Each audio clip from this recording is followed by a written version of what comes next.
At St. Thomas Aquinas Catholic Church, the atmosphere is solemn but filled with admiration as dignitaries, relatives, and well-wishers gather to honor a man many describe as a pillar of faith, discipline, and humility.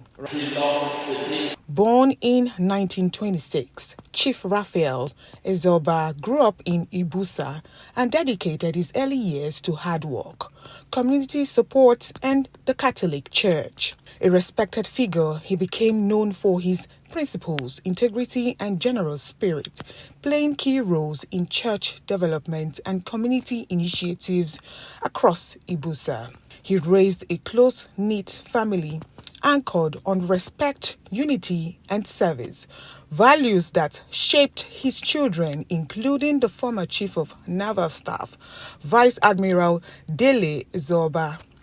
The funeral mass reflects the life he lived, one rooted in devotion to God, compassion for others, and leadership that earned him admiration across Delta State and beyond.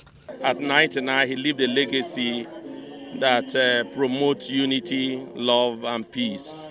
He was a man who was disciplined, speaks the truth from the heart without considering any consequences, and is known for that. That's why they called him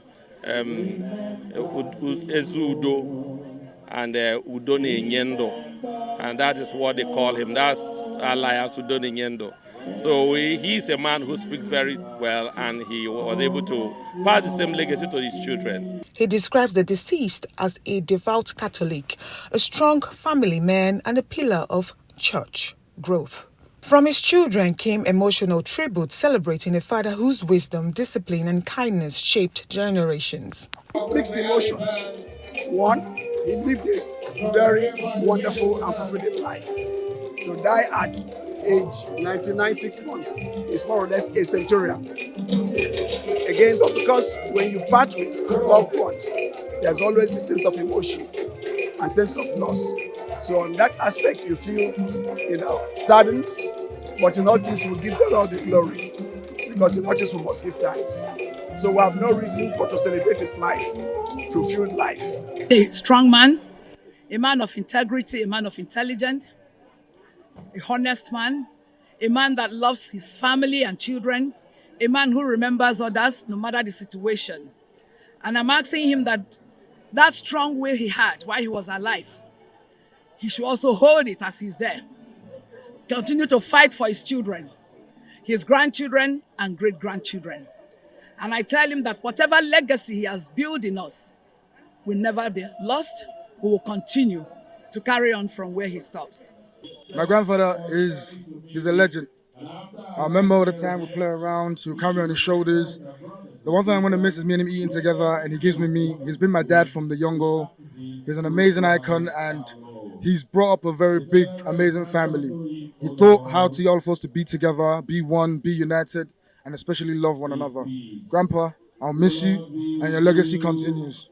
I'm going to miss the times when I would come to Nigeria and he'd pick me up from the airport and he'd have my favorite drink ready, and he just loved everyone. So I'm just going to miss that very much. And I'm just going to miss being able to call him and be able to ask him for what would I do, or any advice that he could give me. Friends and associates also share memories of his humility, far-reaching impact, describing him as a man who lived his life for others. That Doba, who we are burying today, was also a father to me. I met him in 1960s when I was a teacher in this town, especially in Obowe. And since then, he has always taken me as a child. Chief Raphael Ezoba is survived by his wife, children, grandchildren, and great-grandchildren, all of whom carry forward his values and legacy. As he is laid to rest, the story of his 99 impactful years continues to inspire many within and beyond his beloved Ibusa community in Delta State and beyond. Jemima Boloko, Arise News, Delta.